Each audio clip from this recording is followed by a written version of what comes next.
मौसम भी देवघर की अपेक्षा काफी अनुकूल है। छोटा नागपुर की पहाड़ियों की गोद में बसा यह शहर रांची साहब की तबीयत के माकूल था। 2011 के अक्टूबर में ये रांची चले आए।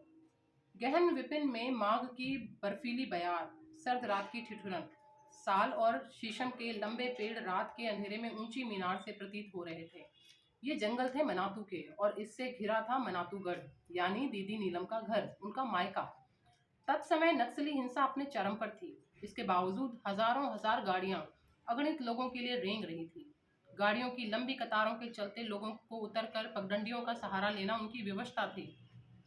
लगभग 10 किलोमीटर का दुर्गम, कंटीला और पथरीला रास्ता तय करना था, तभी मंजिल तक पहुंचा जा सकता था।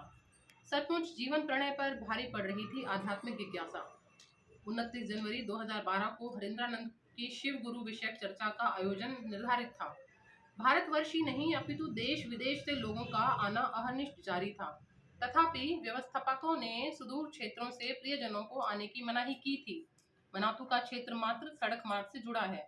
चारों ओर घना जंगल, पहाड़ी नदियां, भीषण ठंड और ठहरने तथा भोजन की कोई व्यवस्था उपलब्ध नहीं थी। इतने लोगों की व्यवस्था की भी नहीं की जा सकती थी उस जंगल में। शाम आते ही अंधेरा। तुर्रा यह कि नक्सली आतंक से वृक्षों के साए भी प्रकंपित रहते। हरिंद्रानंद से अपने गुरु शिव की बात सुनना और स्वयं का ज्ञानवर्धन करने से इतर मनातु की चर्चा में शिरकत करने का मूल केंद्र था दीदी नीलम की जन्मस्थली का दर्शन करना। दीदी नीलम के उस क्रीड़ा केंद्र का स्पर्श पाने की लालसा दिल में संजोए, जहां उनकी प्रिय दीदी नीलम ने अपने जीवन के प्रारंभ का लगभग 22 वर्ष व्यतीत किया था। साहब और दीदी का परिणय स्थल था ये मनातू। सभी आतुर थे यहाँ आने को। उन्हें इस बात की प्रसन्नता थी कि आज उनकी धरती पर खड़े हैं जिन्होंने जीवन पर्यंत महागुरु महादेव को विश्व के वितान पर स्थापित करने का प्रयास किया और सभी गुरु भाई बहनों के अपने अलौकिक अनुराग के स्नेहिल छांव तले विश्राम दिया। नागफनी के कांटों की भांति ठंड की चुभन से निजात पाने हेतु लोग सुबह की प्रतीक्षा में थे ताकि जाड़े की सुनहली धूप का आनंद लिया जा सके। लेकिन 29 जनवरी का प्रभात हल्के काले मेघों से आच्छादित था।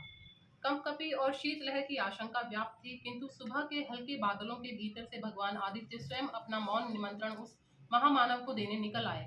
मानो कह रहे हो, हे महामानव, जिस तरह निशा के तिमिर को विदीर्ण कर मैं इस जगत को प्रकाशमय करता हूँ, उसी तरह आप भी अपने शिव ज्ञान के प्रकाश से इस वसुंधरा को आलोकित करें, ताकि ज्ञान की सुरभि से समस्त मानवता सुवासित हो सके।